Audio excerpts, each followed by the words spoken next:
आप सभी के मन मस्तिष्क में भी कई बार ये प्रश्न जरूर आया होगा कि श्री राम जब भगवान का ही अवतार थे तो उनकी मृत्यु कैसे हुई। आइए जाने प्रभु श्री राम की मृत्यु से जुड़ी कथाओं के बारे में। भगवान श्री राम ने धरती पर 1000 वर्षों से भी ज्यादा समय तक शासन किया।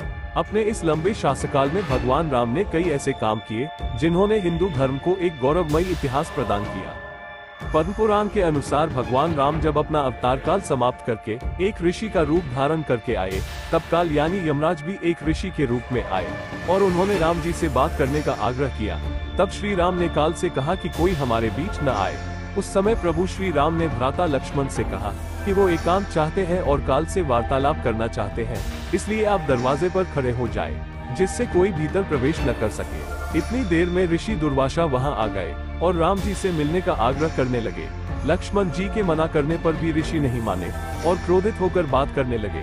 लक्ष्मण जी दुर्वासा के क्रोध से बचने के लिए कमरे में प्रवेश कर गए जहां श्री राम वार्तालाप कर रहे थे। ये देखकर श्री राम भी लक्ष्मण पर कुपित हुए और उन्हें मृत्यु दंड न देकर देश निकाला दे दिया। लक्ष्मण जी के लिए वह भी मृत्यु समान ही था, इसलिए वो सरयू नदी में समा गए और शेषनाग का रूप धारण कर लिया।